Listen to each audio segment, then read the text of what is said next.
तो गाइस जैसे कि आप लोग ने लास्ट एपिसोड के एंड में देखा था, यहाँ पर जो लू रहता है वो प्रिंसेस को पीने के लिए एक ड्रिंक देता है। वो उसको ट्राई करती है और कह रही होती है ये ड्रिंक तो मेरे एरा से काफी ज्यादा डिफरेंट है, लेकिन ये थोड़ी बहुत कोक की तरह ही सिमिलर से भी है, लेकिन ऐसा बिल्कुल भी मत सोचना है कि तुम मेरे कोक को ट्रेड कर लोगे इसके साथ। वो कहता है शायद इसलिए क्योंकि दोनों को बनाने के लिए सेम चीजों का इस्तेमाल किया होगा थोड़ा बहुत। और साथ ही उसके दिमाग में एक बात आती है सडनली, अगर मैंने इसे डायरेक्टली किस करा तो ये तो फिर इनडायरेक्टली वो हो जाएगा। तो ये सोचने के बाद वो उठ के खड़ा हो जाता है और कह रहा होता है मैं अपने लिए स्ट्रॉ लेकर आता हूँ, कि तभी उसे पीछे से आवाज आती है। एक बंदा कह रहा होता है लिटिल सिस्टर तुम नहीं चाहोगी कि तुम्हारे बॉयफ्रेंड को इसके बारे में पता चले, है ना? तो तुम्हारे परिवार के ऊपर अभी बहुत सारा पैसा बकाया है, क्या तुम मुझसे हर दिन तुम्हारे घर और वर्क प्लेस पर आने की उम्मीद कर रही हो? और एम्प्रेस बेटी बेटी पीछे से उन दोनों को नोटिस कर रही होती है और फिर वो लोग उसको अपने साथ चलने के लिए बोलने लगते हैं। वो मना कर रही होती है। वो लड़का कह रहा होता है कॉमन मेरे साथ ऊपर चलो, फिर मैं तुम्हारे डेब्ट को थोड़ा लाइट कर दूंगा, कहीं अच्छा नहीं होगा? कि तभी यहाँ पर एक चश्मे वाला बंदा आता है और कह रहा होता है दोस्तों क्या तुमको नहीं लगता कि ये कुछ ज्यादा हो रहा है? तभी वो चलाते हुए कहता है तू जहाँ से आया है वहीं वापस चला जाओ, वहीं पर रहे। तो वो घबरा जाता है और भग जाता है ये सर कहते हुए।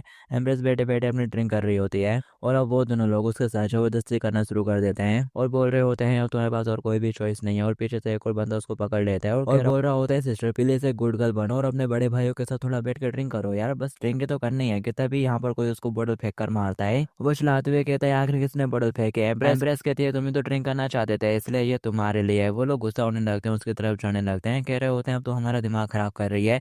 और फिर तभी उन्हें एम्प्रेस पसंद आ जाती है। वो कह रहे होते हैं ऑल राइट मैं तुमको बाद में ड्रिंक के लिए जरूर इनवाइट करूंगा। और फिर तभी नेक्स्ट में दिखाया जाता है वो चला रहा होता है मेरी हेल्प करो। यहाँ पर एम्प्रेस ने उन सभी को पीट दिया होता है और वो कह रहे होते हैं ये तो एक मॉन्स्टर वूमेन है, ये औरत तो एक मॉन्स्टर निकली। वो उसके ऊपर पैर रखते हुए कहती है भागने के बारे में सोचना भी मत, तुम ड्रिंक करना चाहते हो ना? इसे पीने के बाद में तुम्हारे मेरेडियंस और प्रेशर पॉइंट को ट्रू एनर्जी के साथ सील कर दूंगी और फिर तुम्हारे शरीर के अंदर जो फ्लूइड है वो बैकवर्ड बहना शुरू कर देगा और फिर तुम्हारा यूनियन इंटरनल एनर्जी सब कुछ मिक्स हो जाएगी और बाहर निकल जाएगी, जिससे तुम एंड में बहुत बुरी तरह से फट जाओगे। ये सुनते से वो चिल्लाना शुरू कर देता है कि यहाँ पर कोई है जो पुलिस को कॉल कर सकता है, मेरे को इससे बचा लोगे? तब यहाँ पर लू आ जाता है और कह रहा होता है अब आखिर इन लोगों ने तुमको कैसे प्रोवोक कर दिया? वो बोलते हैं कोई भी रीजन नहीं है, मैं तो बस इन लोगों को एक अच्छा सबक सिखाना चाहती थी, बस इतना ही। तभी वो लड़की उसके पास आ जाती है और कह रही होती है बिग ब्रदर ये लोग लोन शार्क है और ये लोग मेरे को यहाँ पर हरेस कर रहे थे और बिग सिस्टर इसे और बर्दाश्त नहीं कर सके, इसलिए उसने एक्शन करने का डिसाइड करा। कि तभी पीछे से ओनर चलाते हुए कह रहा होता है इन सब की पेमेंट कौन करेगा, जल्दी से यहाँ पर आओ। कि तभी यहाँ पर पुलिस आ जाती है और पूछ रही होती है आखिर किसने पुलिस को कॉल करा था, आखिर यहाँ पर हुआ गया था? एक बंदा कहता है मैंने देखा एक औरत कुछ लोगों को बहुत बुरी तरह से पीट रही थी और वो वहां पर है। दूसरा कहता है हाँ वो बहुत ज्यादा ब्रूटल थी, उसने तो उन लोगों की हड्डियां भी तोड़ दी होंगी, लेकिन मैं नहीं जानता कि आखिर उसकी क्या दुश्मनी थी उनसे। उल्लू कहता है शिट पुलिस आ चुकी है, लिटिल सिस्टर क्या तुम वो बात रिपीट कर सकती हो जो कि तुमने अभी कही थी पुलिस के सामने? इस तरह से तुम विटनेस बनकर हमारी हेल्प कर सकती हो। लेकिन वो तो डर के मारे भाग जाती है आई एम सॉरी कहते हुए। एम्ब्रेस कहती है भूल जाओ इसके बारे में, जाने दो उसको। लू कह रहा होता है ये तुम्हारे लिए कहना आसान है, लेकिन बाहर जो लोग खड़े हुए हैं वो लोग तुमको एक मेन कल्प्रिट की तरह देख रहे हैं। एम्ब्रेस कहती है मैं इस सिचुएशन को पहले की तरह हैंडल कर लूंगी, ये कोई बड़ी बात नहीं है। अब लोग यहाँ पर पुलिस या फिर कुछ और ऑफिसर से मिलने वाले हैं क्यों? वो उसका हाथ पकड़ लेता है और कह रहा होता है बिल्कुल भी नहीं, अपन उनसे नहीं मिलेंगे और उसको भगाते हुए यहाँ से ले जाने लगता है।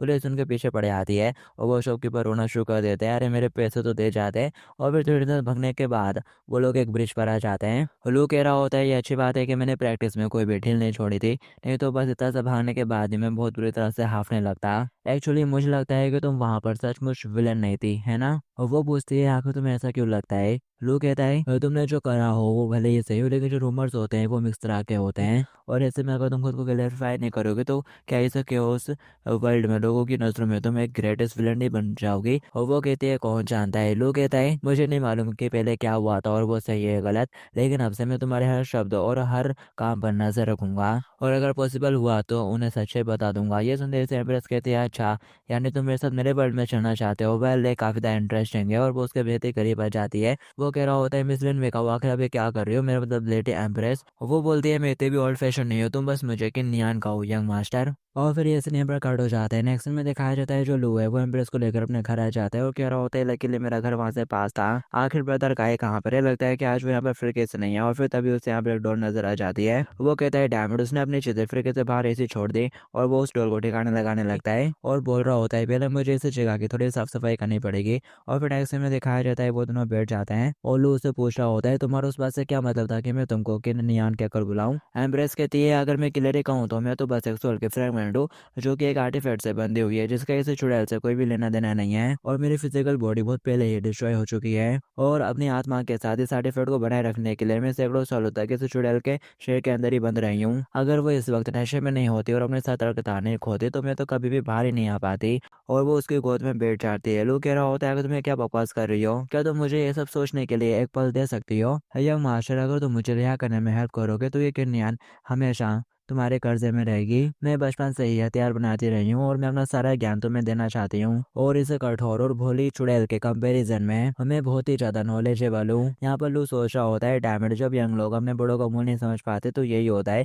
वो उसे कह रहा होता है मैं तुम्हारी मदद कैसे कर सकता हूँ और वो अपने ऊपर से कपड़े हटाने लगती है। ये देखकर वो घबरा जाते हैं और कह रहा होता है तुम तो बहुत ही स्ट्रेट फॉरवर्ड हो।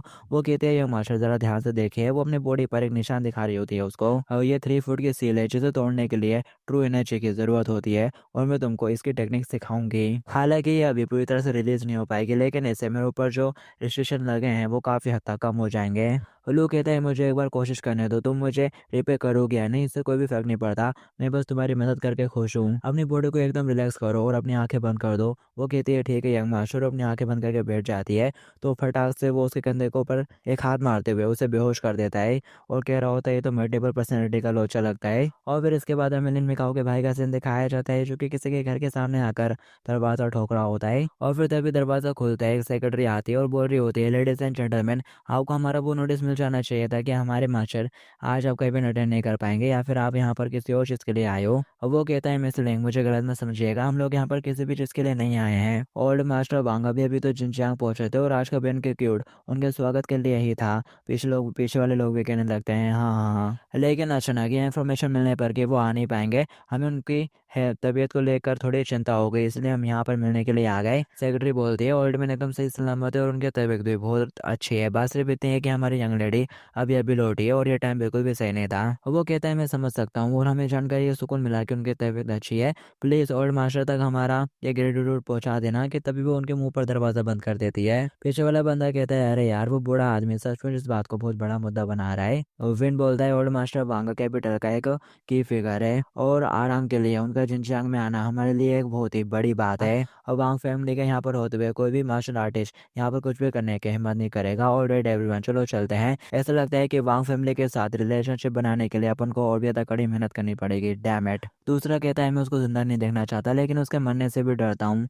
वैसे मिस्टर लिन आपको अपने फ्यूचर ब्रदर इन लॉ से हमें कभी ना कभी तो मिलवाना होगा। और फिर हमें सेक्रेटरी का सीन दिखाया जाता है जो कि अंदर जाकर अपने मास्टर और मैन को सब बताती है और बोल रही होते हैं मैंने उन बिजनेसमैन को वहीं से भगा दिया। और वो हंसते हुए कहता है मैं उनसे मिल सकता था लेकिन मेरी मोस्ट प्रीशियस ग्रैंड डॉटर अभी अभी यहाँ पर लौटी है। तभी उसकी ग्रैंड डॉटर चलाते हुए कहती है लेकिन ग्रैंडपा क्या आप अपनी सबसे प्यारी पोती को इस तरह से ट्रीट करते हो। उसका ग्रैंडपा कहता है क्या किसने तुमको ये बात बताने के लिए बोला था कि तुम एक छोटे से बच्चे से हार गई, ये कितना शर्मनाक है, जाओ और 3,000 बार और प्रैक्टिस करो। वो रोते हुए कहती है लेकिन दादा जिलू भी वाकई में बहुत ही ज्यादा अमेजिंग है, जब आप उससे मिलोगे तब आप समझ जाओगे। और फिर इसके बाद हमें सीधे मॉर्निंग का सीन दिखाया जाता है। एम्प्रेस उठती है सुबह सुबह और कह रही होती है मैंने कभी नहीं सोचा था कि ऐसा दिन भी होगा। वो लोग कहता है इसके लिए तुमको मॉडर्न अल्कोहल का शुक्रिया अदा करना चाहिए। और वो अपने माथे पर एक निशान देखती है और कह रही होती है आखिर ये कैसे हो गया।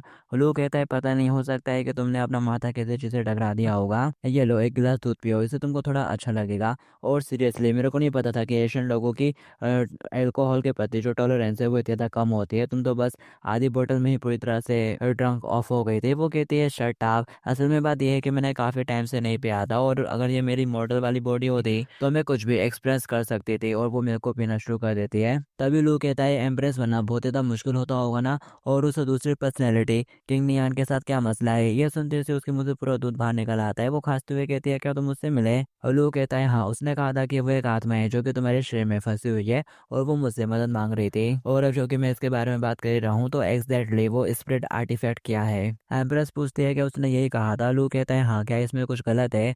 वो कहती है नहीं, और फिर वो यहाँ पर स्पिरिट आर्टिफैक्ट के बारे में बताना शुरू कर देती है। स्पिरिट आर्टिफैक्ट से मतलब एक ऐसा आर्टिफैक्ट से होता है जिसके अंदर एक आत्मा होती है जो कि उस आर्टिफैक्ट को नरिश करती है और उसके साथ मिलकर वो उस आर्टिफैक्ट की पावर को काफ़ी ज़्यादा बढ़ा देती है, इन्हेंस कर देती है। और एक ज्ञान वाकई में एक स्पिरिट है जिसे एक आर्टिफैक्ट में फंसा दिया गया है। यह सुनते से वो हैरान हो जाता है और कह रहा होता है सीरियसली, तो फिर वो स्पिरिट आती कहाँ से हैं? और वो बोलती है जिंदा लोगों की खाल उतार कर उन्हें तब तक टॉर्चर किया जाता है जब तक कि उनकी आत्मा शरीर से अलग नहीं हो जाती। डिमोनिक सेक्टर में हमेशा कुछ एवल रिचुअल और डिमोनिक टेस्ट होते हैं। क्या तुमको उसकी मदद ना करने पर अफसोस हो रहा है? क्या तुम भूल चुके हो मैं वो एम्प्रेस हूँ जिसने अनगिनत लोगों की जान ली है?